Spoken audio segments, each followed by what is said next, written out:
My name is Dario Hasenstab. I have a degree in international affairs, and I'm here with Balder Hagritz, a former university professor of mine, as well as an IR consultant. And together, we're bursting the Western bubble.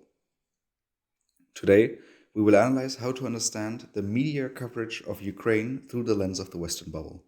Because while Western societies have many strengths and significant weaknesses, in order to analyze these, we use the concept of the Western bubble. If you would like to know more about how this podcast started, the concept, or who we are, make sure to listen to our introduction episode. But as always, before we start, a little bit of housekeeping. As most of you know, is that last week or 2 weeks ago, we really started advertising this podcast after having a bit of a trial period over the summer. And so a warm welcome to all of our new listeners. We're happy to see so many of you joining our endeavor to burst the Western bubble. We will continue to developing this podcast, and we're looking forward to your questions and comments to thewesternbubble@gmail.com. When you submit a question, please indicate if you would like us to name you or if it is an anonymous submission, which already leads us to today's question of the week. Because a listener from New York has sent us this question saying, "Isn't it obvious that the West is doing the right thing by supporting Ukraine? Why do you have a problem with people cheering for Ukrainian success?" Balder, why won't you allow the Ukrainians to cheer a little bit in joy for regaining territory recently? I absolutely will, Dario. And I think it's an important question, especially in the context of this episode. Let's start with the beginning. The Russian state invaded Ukraine, and it's absolutely right and proper for the world to condemn that for two reasons. First of all, because they broke the Westphalian rules that we've already discussed. You are not allowed to invade another country, and that's exactly what Russia did, because Ukraine is an independent country, and even the Russians would agree to that. So that's one very important reason why it's wrong what Russia did, and why it's absolutely right for Ukraine to defend itself. And secondly, anyone who starts a voluntary war is on a very dodgy moral path, because any war is going to create an awful lot of human suffering on both sides. It's going to create civilian casualties. It's going to create destruction. It's a lot of young men and women who are in the army will die. So you should never, ever start a voluntary war. And Russia starting a voluntary war against Ukraine is absolutely wrong. So there's absolutely no problem. In fact, it is the right thing to do. And I include myself in this group for people to say, we want Russia out of Ukraine, and Ukraine is absolutely entitled and legitimate to defend itself. See, for me, it's especially this part about doing the right thing. Yes, it's obviously, as you mentioned, the right thing to condemn this, but then when it comes to supporting Ukraine, especially on what levels, I think that's a very important differentiation to make, is whether you're sending humanitarian aid, is whether you're sending military support, is whether you're actually partaking in the war. So that's something where I would always like to draw the line when it comes to then people cheering for Ukrainian success, is that this is usually related to, as you already mentioned, suffering on both sides. And I think one of the examples that we may have mentioned previously is people cheering for, another 5,000 Russian soldiers have fallen. And that's just something that as a human, I personally have difficulties with, is cheering for the death of anyone.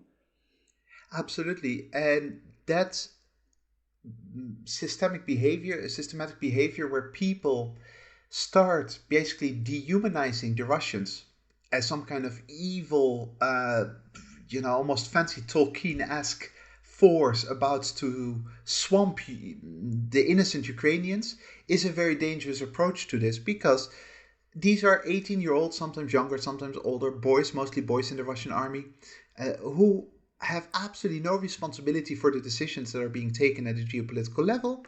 And every time we have some kind of glowing article that says another 10,000 Russian soldiers died, then we are actually saying that we're happy that 10,000 18-year-old boys are now being grieved for by their families, and that is apparently then a good thing.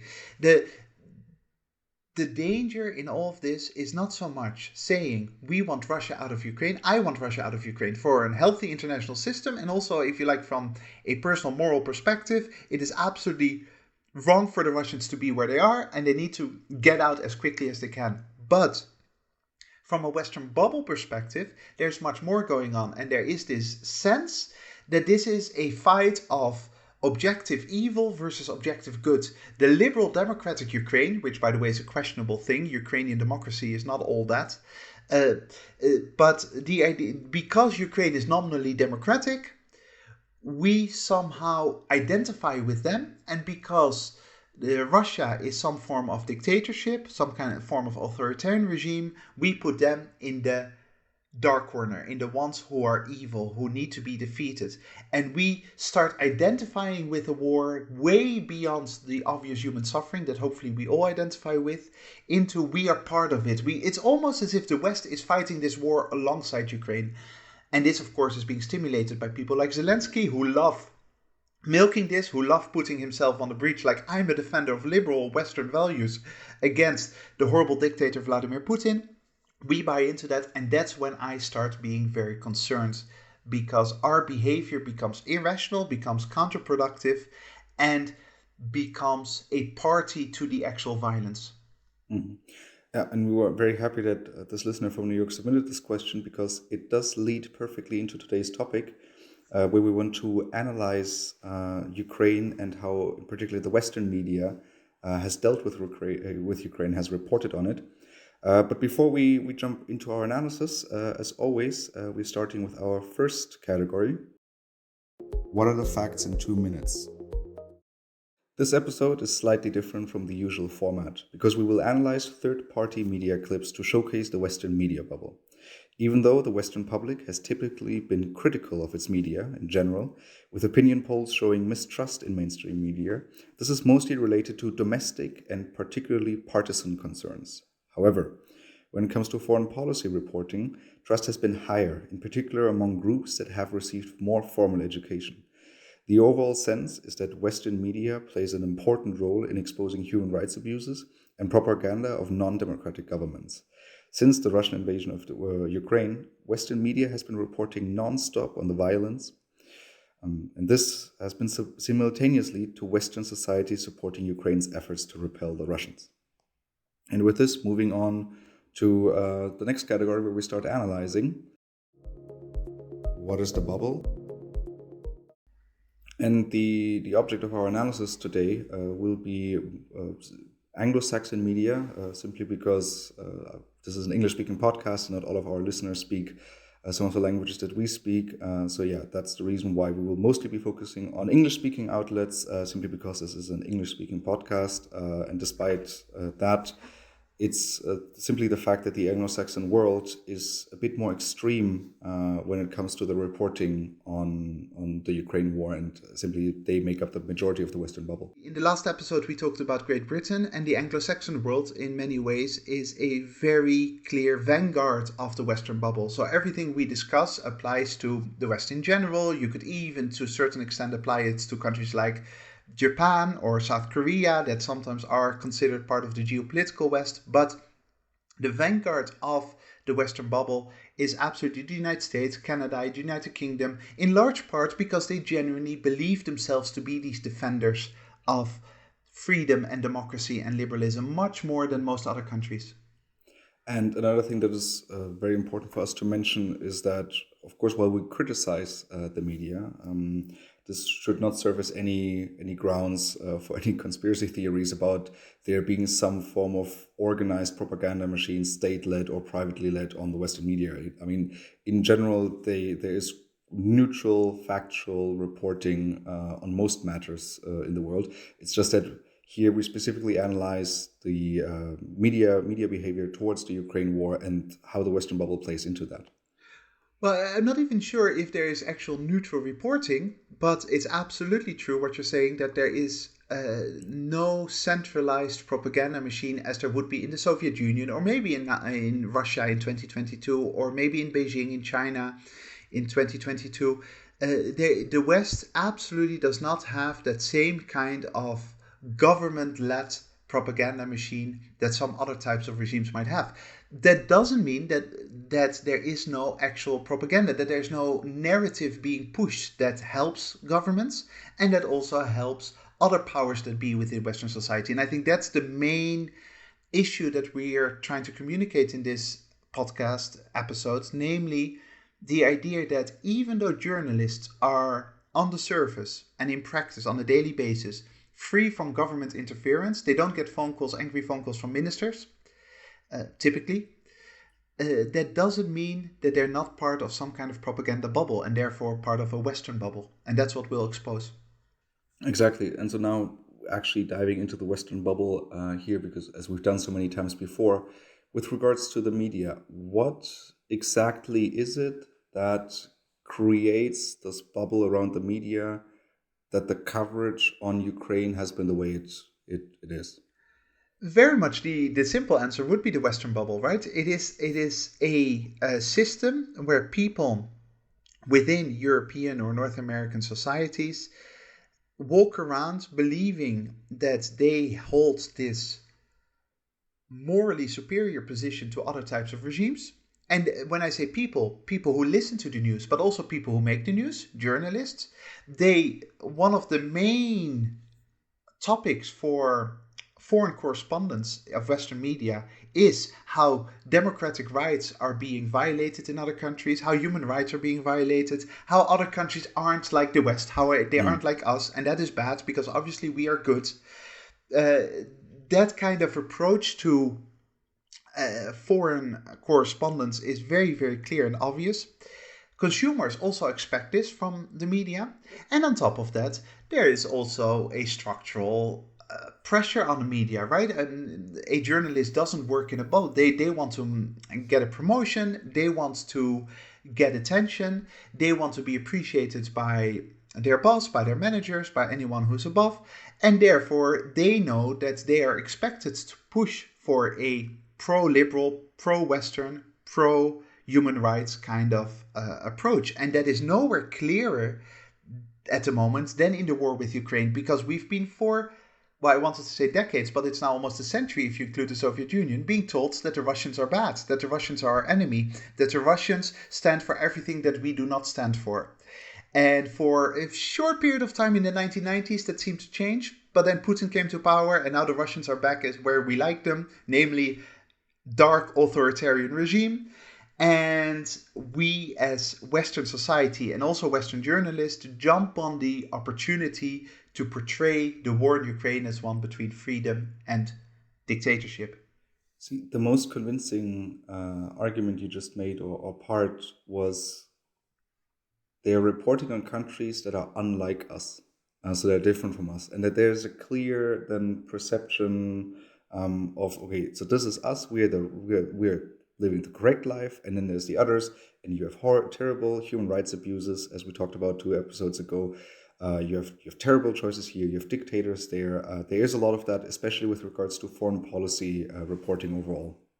Absolutely, and we also then like to identify the good guy. So, for example, what you see is that we like to give, for example, Ethiopia comes to mind. We like to give Nobel Peace Prizes to people who we believe are one of us, and then it turns out that they're actually not that much like us, and then the bubble bursts. We like to identify groups in other countries that are sort of the freedom fighters, the fighters who want to be like us, and we need to support them. And that is, of course, always based on a very flawed or at least partial type of analysis. And that's exactly what's happening with Ukraine and Kiev and Zelensky now, where we have decided that Ukraine are like us. Ukraine are the ones who are defending our values, and Russians are the ones who are trying to take that away from Ukrainians. Whereas the reality is, of course, that Ukrainian society is much more complex and much less liberal and democratic and free than we give them credit for in many ways. But it is part of the bubble that we're in right now. And if we do not have a centralized state-led propaganda, do we then receive neutral reporting? Because what comes to mind to me is that on, as you mentioned before, on domestic issues, you obviously have some more left-leaning outlets, some more right-leaning outlets. But when it comes to the Russian invasion of Ukraine, there hasn't been a side that took another stance. There seems to be a very unitary approach towards the Russian invasion of Ukraine. Right, and some listeners might object to me or us using the word propaganda here, saying that propaganda has to be centralized from a government, but this is, for me, a very clear case of the practical side of propaganda. There's a huge propaganda wave in favor of Ukraine and against Russia in Western society, and it's visible in all kinds of reporting. And the problem with that is that it's done under the guise of objective reporting. Hey, I'm just reporting what I'm seeing. I'm just here seeing mass graves created by Russians. I happen to report on it, but in reality, it's part of a real narrative that is being pushed. And Western media could absolutely choose another narrative, a narrative that maybe looks at both sides, or if you like, a pro-Russian narrative, but they don't do that. They choose a very clear anti-Russian, pro-Ukraine narrative as part of this Western bubble dynamic. Speaking of a pro-Russian narrative, something that concerned me a little bit I think it was February or March, was the banning of Russia Today in Europe. I don't know if it still exists in the United States, but it was definitely the case that in the EU, the state-funded TV station Russia Today, that usually pushes a pro-Russia narrative, that was banned. Is this part of the Western bubble, or is this maybe even a move into a direction that, at least to me, is very concerning, that you are banning other voices despite them maybe being wrong?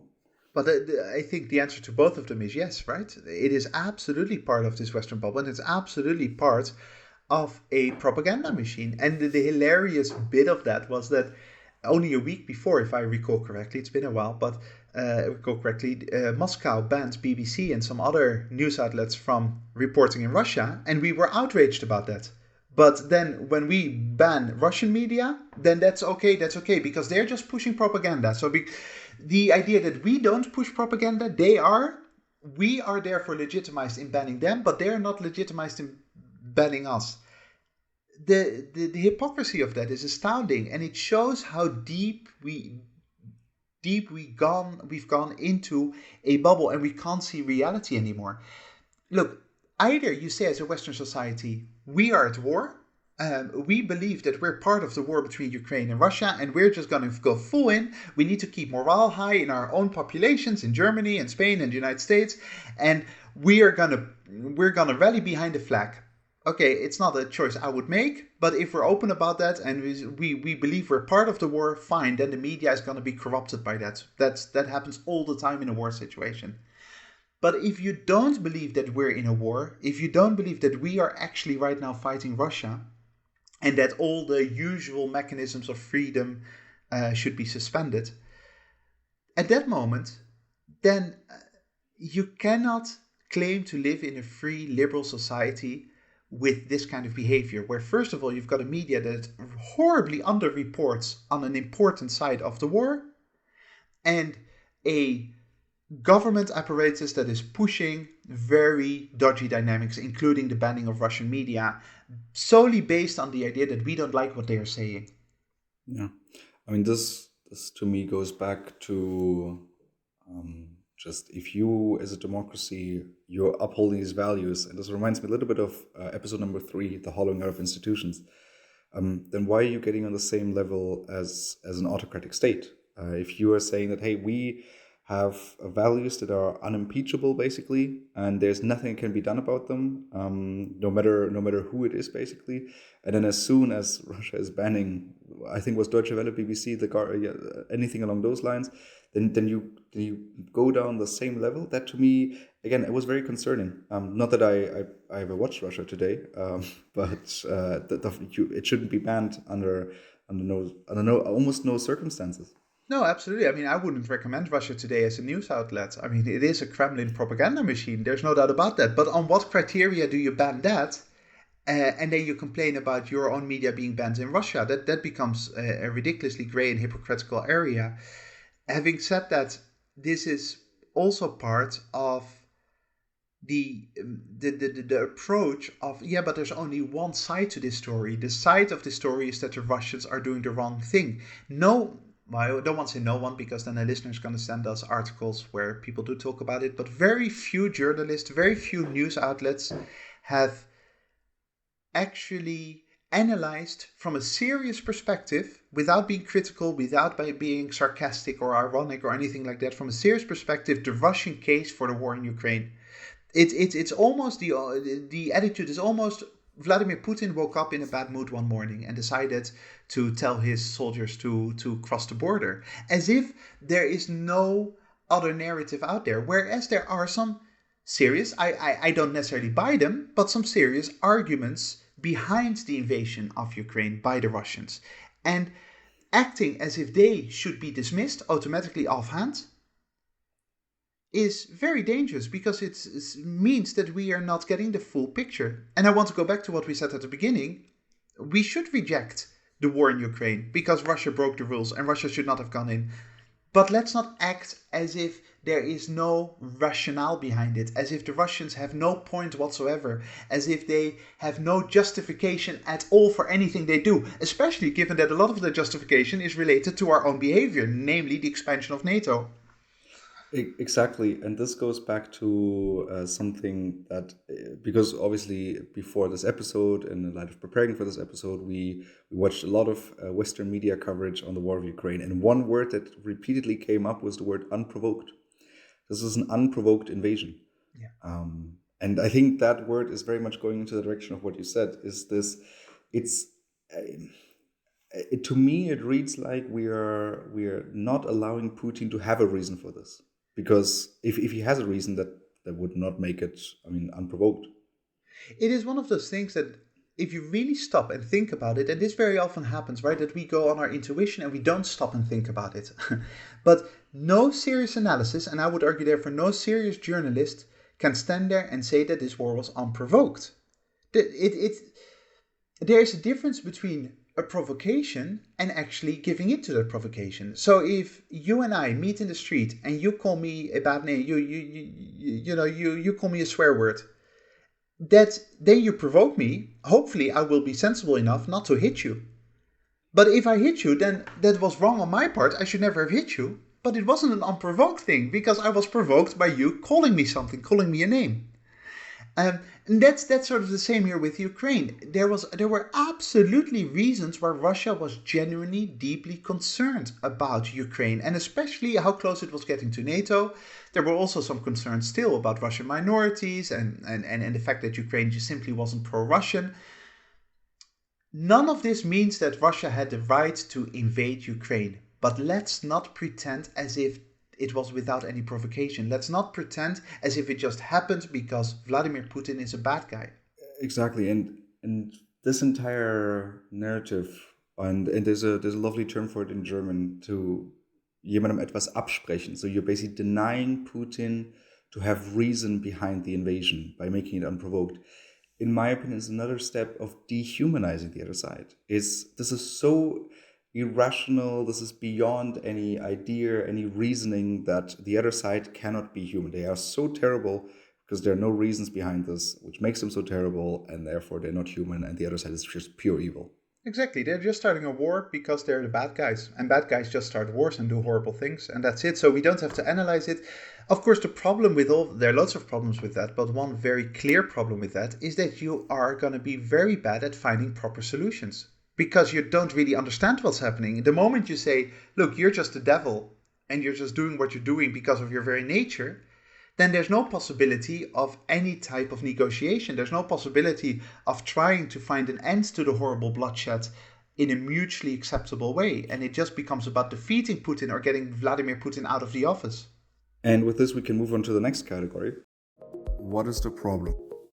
And as we explained in the beginning, this will have a slightly different structure than usually, because here we will be reviewing 4 videos that we just find very resembling of what the Western media bias is with regards to the coverage of Ukraine. We will be looking at 4 different videos from 3 different media outlets, and basically analyze these. So the first video you will now hear the audio from is from CNN from the 13th of September. From the point of recording a week ago. So here you have a CNN reporter reporting from the grounds in Ukraine from recently recaptured Ukrainian territory. ultimately for the Ukrainian armed forces is making sure that the senior officers of the Russian army stay on the run. If they do that, the Russian armed forces will collapse completely in Ukraine and potentially threaten the longevity of one Vladimir Putin. This couple celebrated liberation. They told me that some of their neighbors were less delighted and had blamed Ukrainian forces for shelling their homes. But he insisted the incoming shells never hit the checkpoints or Russian artillery base right outside his house, and so blamed the Russians for false flag attacks on civilians. He said the Russians behaved like pigs. They stole everything from all the empty houses before they ran away.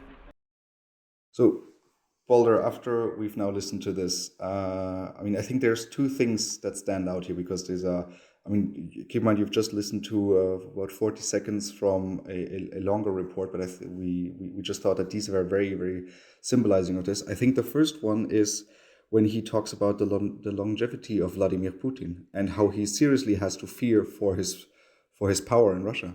Which is also nicely related to a video, spoiler alert, that comes later. Almost the triumphant tone, and for those people, we will link to the videos, right, Dario? We will link to the videos in the description of the podcast, so if you want to watch them. Also the triumphant face of the reporter, but certainly the triumphant tone of, look, this is the successes, and they've got the Russian military on the run, and this could eventually lead to the fall of Vladimir Putin. Well, that has nothing very much to do anymore with the plight of the Ukrainians, and this becomes a geopolitical fight. And this is very much part of our attitude, like Putin is a dictator, he needs to go. Just like Saddam Hussein was a dictator, he needed to go. That already shows a reporter that is no longer simply being a journalist. It is a reporter who becomes part of a narrative, and I would also call that a propaganda machine, even if nobody tells him to do this. And then the other part, which was basically in the second half of the 40 seconds you just listened to, is when the reporter interviews Ukrainian civilians who are very happy about being liberated from the Russian rule. And then he hints to the neighbors who are actually very unhappy with the arrival of the Ukrainian army because they have shelled or allegedly have shelled. Again, we don't know, and the reporter doesn't know, and nobody really knows. Who have shelled the home of these neighbors. But then basically the reporter and the person he's interviewing are very quickly dismissing, there was shelling, but let's be honest, this was a false flag attack from the Russians. Exactly. So an assumption is being made, whereas surely, I've never been to journalism school, but I would argue that surely that could be an interesting story, right? It could be an interesting story about Ukrainians shelling schools or shelling houses that they shouldn't have been shelling, and actual Ukrainians in the country, maybe pro-Russian Ukrainians, but they're still Ukrainians, being unhappy about the behavior of their own military. That is an interesting story, but there's no attempt to interview them. There is no coverage given to them. In fact, what happens straight away is that we hear this first guy saying that the neighbors are basically wrong and that the neighbors they misunderstand the situation, and we dismiss it and we move on. This is not collection of evidence. This has nothing to do with giving a honest, fair picture of the situation on the ground in Ukraine. This is once again pushing a narrative. Ukrainian armed forces fighting Russians, the good versus the bad, and we really, really like the fact that the Ukrainians are doing well at the moment. Because again, all this could have been accidentally. This happens all the time. That these weapons are not very, very precise, so it could be just an honest mistake. But the fact that it's immediately dismissed, and I think most importantly, what you mentioned is that they weren't asked by the journalist, by the reporter, to have both sides of the story.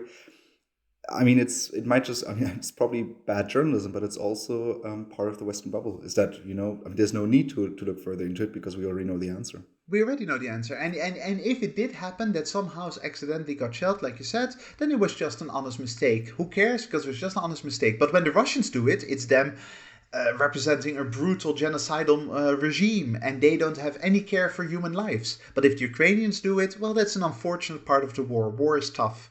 Very much like when the West kills accidentally civilians in Syria or elsewhere. That's an unfortunate. But when an authoritarian regime does it, then it's part of a big, big, dark, evil that needs to be eradicated from the world. And especially there was no need for this journalist in this video to actually put it out there and then let this guy rebut it straight away, right? So it would have been already a lot better if he just said, hey, there are some Ukrainians in this village who aren't happy with it, and leave it there. But that's not what he said. What happened in the report was there are some Ukrainians who are unhappy with it, but they are wrong, as this guy is explaining. And when it comes to a one-sided story or a one-sided perspective, the next video we would like to look into is from Sky News, also from the 14th September of 2022, where you have a Russian, another Russian perspective being interviewed. And yeah, I think we should just listen to it because there's a lot of very interesting things that are being said and how they're being said.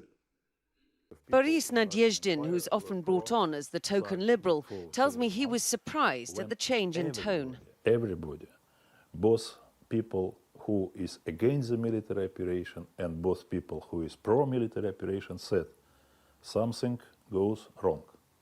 So what do you think will happen if Russia keeps losing, if the Ukrainians keep pushing on?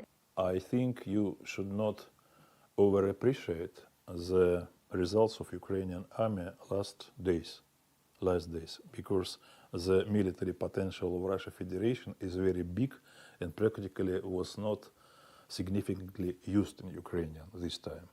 Do you think he'd use a nuclear weapon, a tactical nuclear weapon? I think it has very low probability, practically no probability. A very bad situation will be if Ukrainian army begins to destroy some objects on Russia Federation. This will be very bad, very bad. So what we heard here in the last minute, I think the very first sentence already says it, is you have this token liberal, a former Russian deputy, by the way, so he has worked for the Russian government, who's being brought on Russian TV as the token liberal. My immediate reaction was, wait a second, have we seen a token Russian perspective in the past few months in Western media? Someone who's not necessarily a dissident, or someone who heavily disagrees with the Russian stance on the Russian invasion of Ukraine. But yeah, so that's something that's completely lacking, right? And I think the term she used, and we will hear this lady again in the next video. I think that's very telling of that state, right? That's exactly right. It should be the reaction of everyone. So the moment you sort of make fun, because and this is not the first time. This guy has been mentioned a lot in Western media, like the token, and always with this framing, the token liberal, and sort of making fun of state media in Russia being controlled by the Kremlin, and it's useful for them to have one guy who's saying the opposite so that they can make fun of this guy. That has been the attitude in Western media about this guy and about Russia. The moment that you hear that as listening, you should think, hang on, at what time has there been a talk show in the United States, in the United Kingdom, where there was someone putting forward the case for Putin invading? Not analyzing Putin from a distant perspective, because some people do attempt to do that, but simply when was there someone who was passionately pro-Putin, passionately pro-Russia, trying to make the case that it was the right thing to invade Ukraine? There has been, well, as far as I'm aware, no, or at the very least, very few cases of that. So there is the war going on, and we're not at all interested in giving a space to one side of that war, to letting that one side explain their position. The Russians actually do that. They take a token liberal who does explain at least the problems with the war, who go against it, and that gets dismissed as silly propaganda by the Russian state media. The fact that we've got a full-blown war without hearing the two sides of the story should really make us think about what we're doing here. And just saying, yeah, but it's obvious that Ukraine are the good guys, is not good enough. That is simply not what you want from an open, free, democratic media apparatus. See, when it comes, and now I'm actually going to mention the German media here. Someone who was almost omnipresent in the German media was the Ukrainian ambassador. I have not once, and maybe there were attempts to invite the Russian ambassador, but I have not once heard the Russian ambassador speak. I mean, at least invite him to a talk show or to a statement, because in the end that's his job. But not once has he been on there. I mean, again, I don't know this. Maybe the Russian embassy has refused to answer any of these statements. But then at least, I mean, again, I would like to hear the other perspective as well, and I feel like the Russian ambassador would be the perfect person to do that. And I very much doubt that the Russians wouldn't be willing to go on to German media. I certainly, depending on the program, certain programs, they'd be very happy if they're allowed to tell their story. The mechanism here, unfortunately, is exactly the same of why Russia Today was banned. We dismiss it. We dismiss anything that a pro-Russian might say. So pro-Russian, I should be careful, pro-war Russian, right? Because hopefully we are all pro-Russians and pro-Ukrainians and pro-Chinese and pro-Spanish. But the pro-war Russians, we dismiss whatever they say as just evil rhetoric and wrong. And because they're wrong, we don't want to give them space. And this, again, this is normal in a situation that you yourself are caught up in a war and you don't want to give space to the enemy. But are we actually in Spain or in Germany or in the United States, are we at war with Russia? And if so, are we then okay with a propaganda machine sort of brainwashing our minds and acting as if there's only one side to this story? That is extremely problematic. And again, this is not done from a centralized perspective. It's not that journalists are forbidden to get Russians on TV. It is simply our mindset that does not allow for the possibility that every story has two sides. And then in the second half of the 60 seconds that you heard before, the journalist asks him, so the token liberal, about the possibility of Putin using Russian nuclear weapons. And here I think he gives a very interesting answer, something that actually at least resonates a lot with me, is that this is highly unlikely. There's a very small possibility, except when Russian territory will be attacked. Absolutely, and this goes directly back to a very practical problem of our refusal to engage with the Russian case, because we don't try as a society, as media, to understand really what's going on. We just try to cheerlead. We are cheerleaders for Ukraine. As a result, we've got flawed, imperfect, incomplete information with respect to the war, and we are sleepwalking into potential disasters, right? Because we portray this in such a black and white kind of way, our approach is, Ukraine, you do whatever you want to do. And just fight the Russians back with all your might and kill as many Russian soldiers as you want, you're entitled to, and show Vladimir Putin how resilient you are. And let's try to get rid of Vladimir Putin by humiliating him through this war. But is humiliation really the thing to do? And would crossing the border be actually the right thing to do? Because we're asking for trouble, very serious trouble. Russia has 6,000 nuclear weapons. Russia is still, despite its military failures at the moment in Ukraine, is still an incredibly powerful nation. And we're opening Pandora's box if we're not careful. But we can only properly be aware of that if we are open to understanding Russia rather than all the time judging Russia. And the third video we want to play here is a Sky News report from the 16th of September, and it is on Putin and Xi Jinping and Modi meeting in Uzbekistan at the CSO, at the Shanghai Cooperation Summit, meeting there. And again, there's the journalist we just heard before, giving commentary on Putin. Let's just say that. This was a way for Vladimir Putin to signal to his people, first and foremost, that they have nothing to worry about, that all is going to plan. But what was striking was to hear how his answers were riddled with this anti-Western paranoia, almost a persecution complex, this deeply held conviction that the West is out to destroy the Russian state via Ukraine, and that's what compelled him to act. So in these about 20 seconds, we hear a lot. A lot of analysis from, again, the same reporter, and I believe the part that stood out to me the most was the anti-Western paranoia. Walter, can you explain, do you have an idea of where this anti-Western paranoia might come from within Putin? No idea, Dario. Surely it can't come from those thousands of articles that are discussing whether we can get rid of Putin. And surely it can't come from all those thousands of news reports that are obsessing about how fragile is Putin and how, does it make sense for us to undermine Putin. No, I mean, all kidding aside, it I don't know anything personally about Vladimir Putin except from what I've read. I've never met the guy. It could very well be that he's a very paranoid individual. It wouldn't surprise me. However, to be surprised that Vladimir Putin is concerned about the West wanting to get rid of him is, of course, ridiculous. Vladimir Putin is continuously being targeted by the West as an obstacle to peace. And over again, people are discussing his removal from power. Is it possible that there will be a revolt or a revolution? Is it possible that there will be a palace coup in the Kremlin? All those things are continuously being discussed. And if you or she or I don't know that the Western intelligence agencies would be very happy to facilitate a coup against Vladimir Putin, then of course, then we're just willfully ignorant.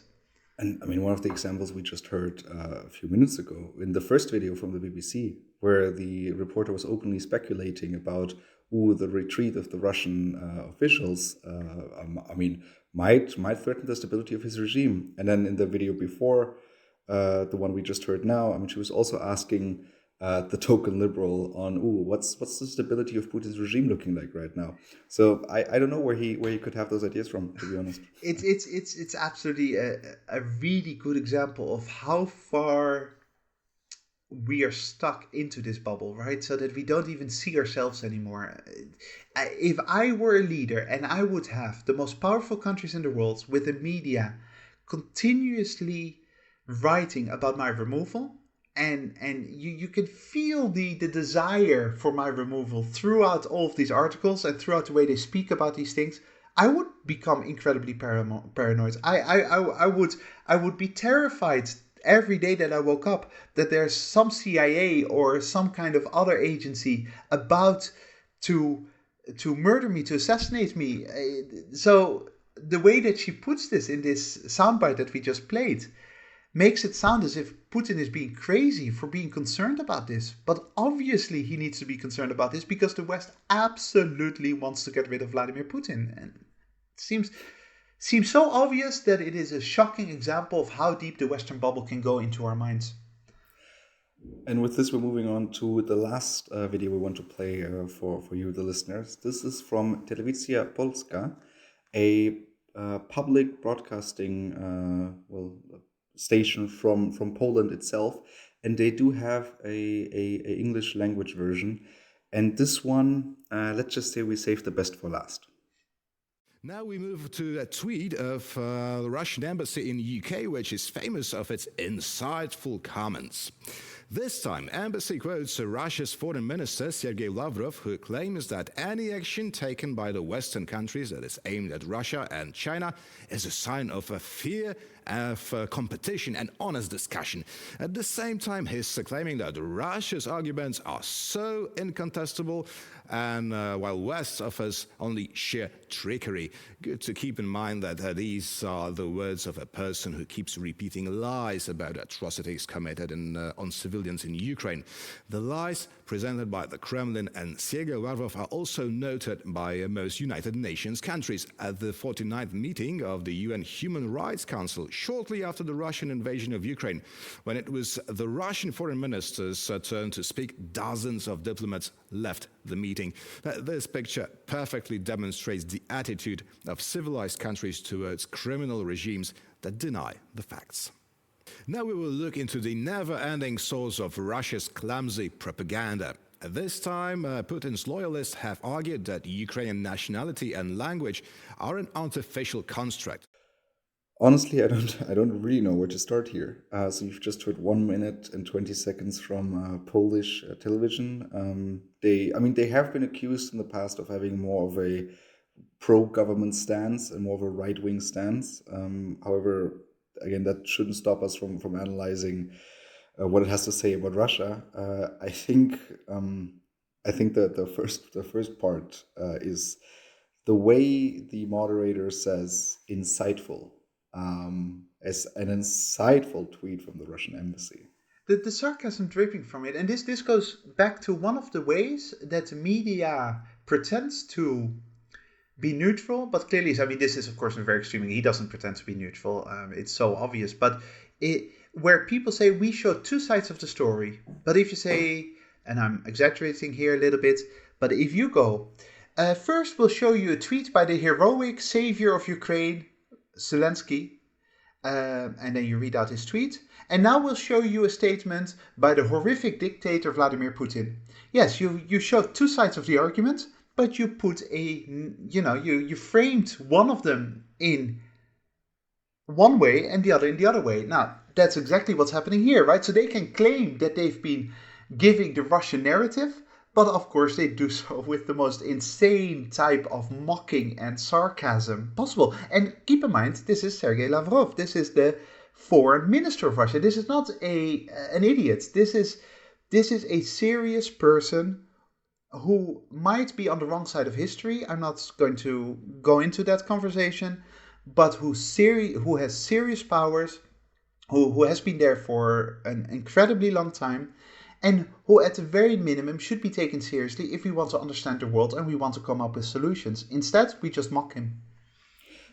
Exactly, mock him, and then when he reads out basically the tweet, obviously he reads this tweet out with his personal commentary, and makes it therefore sound very silly. But if you read the actual tweet, and we'll obviously link all of this in the post description below, it simply says that anything done by the West is explained by fear of competition.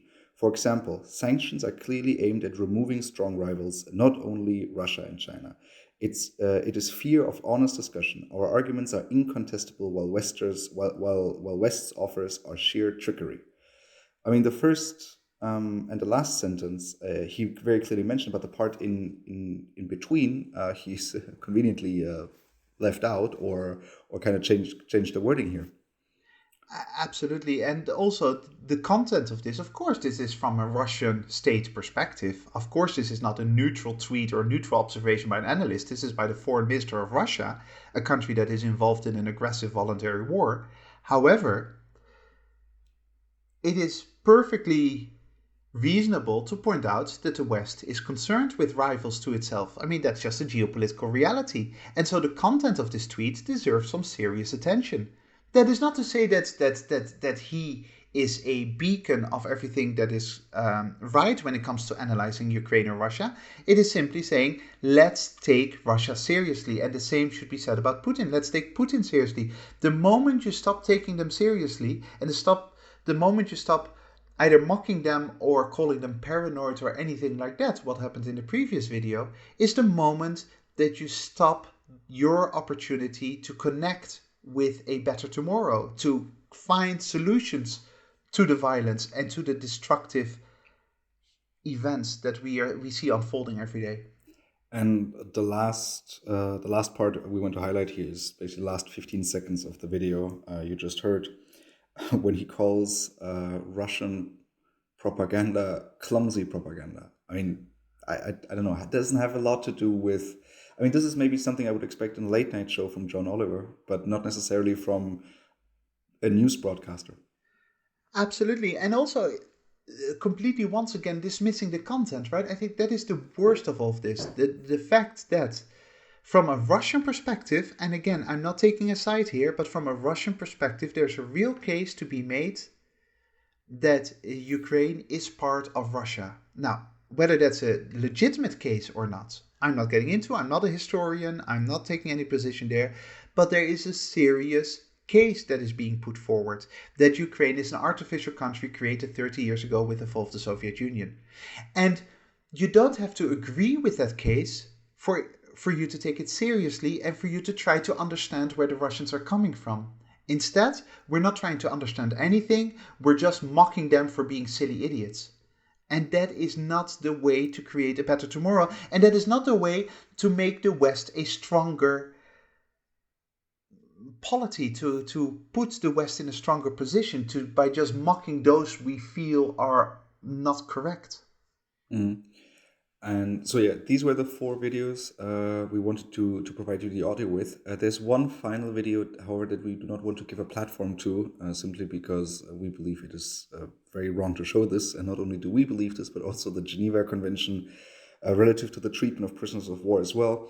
There's a lot of content on YouTube in particular, but I assume on other social media platforms as well, depicting Russian prisoners of war that were captured by the Ukrainian army. And then shown, and I don't know if forced, but even if not forced, basically they had to give a statement. And I mean, sometimes these statements go into the direction of Russian soldiers, please lay down your arms. This is an unjust war. However, it's not about the content of this. It's just that this exists in the first place, because Article 13 of the said convention reads all the way at the very end, likewise, prisoners of war must at all times be protected, particularly against acts of violence or intimidation, and against insults and public curiosity. That's exactly right. It is absolutely horrifying to me, and it's part of what we mentioned previously in this episode of sort of dehumanizing the whole thing when it comes to soldiers. So when they die, we act as if it's a good thing that another 1,000 young men have died on the battlefield, and when we then show them, it's as if they don't have any rights. The Geneva Conventions don't apply to them because they are part of this evil machine. And now it's almost as if we liberated them, as if now they're free to speak. But of course, these are 18-year-old terrified boys who are now captured by Ukrainians. And let's face it, I suspect that Ukrainians won't be too kind towards them while they're imprisoned. They don't get put up in 5-star hotels, let's put it like that. They now are having this incredible psychological pressure put on them to tell a narrative in front of the camera. Think about the agony that their families in Russia must be under when they see these images, but also possible political repercussions for their sons saying things that go against the Kremlin on Ukrainian TV. The repercussions to the family in Russia might be very severe. And yet, I haven't seen many articles in The Guardian or on the BBC or on CNN denouncing that kind of behavior. If anything, it sort of gets encouraged because this is all part of this. We're all part of the same war machine against Russia, and we don't care about the soldier because intuitively our thinking is this soldier should never have been there, completely ignoring the fact that these boys had absolutely no choice and they were just forced to be where they are right now.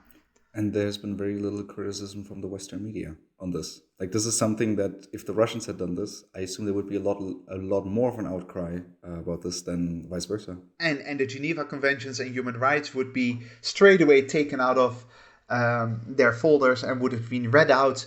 And once again, that would have been a sign of how horrific Vladimir Putin's regime is and how they do not respect any universal or international laws that we have established. But when the Ukrainians break it, we happily share it on YouTube and nobody bothers. There are certain words that you can't say on YouTube, but you can say, or you can put a Russian prisoner of war onto it and interview him. I mean, it's absolutely astounding how there is not more of a reaction against this. And once again, that goes back to this incredible bubble that we're living in. And now that we have basically criticized Western media a lot with regards to its the coverage on Ukraine and on foreign policy in general, let's move on to the last category. What now? So, Walter, what's the future here? Is there? I mean, as always, we don't provide a recipe for solving any problems.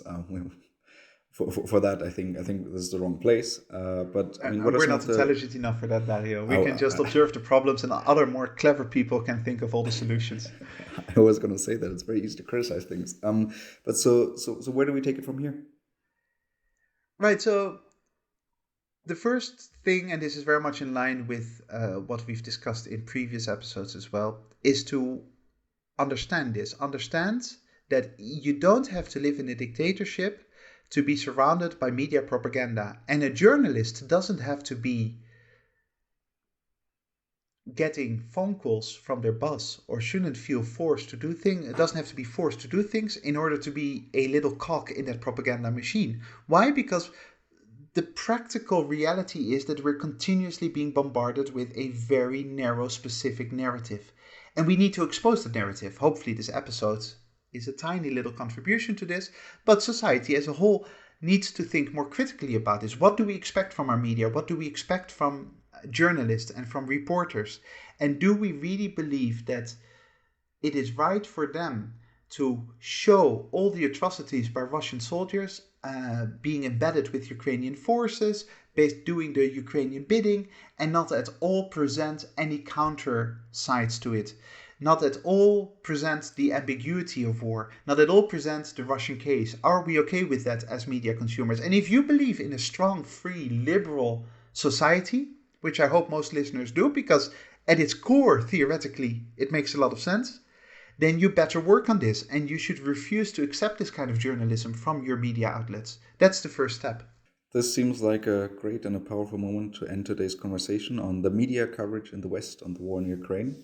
If you have any questions, comments, or regards, make sure to send us an email to thewesternbubble@gmail.com, and we will try to incorporate them in our following episodes.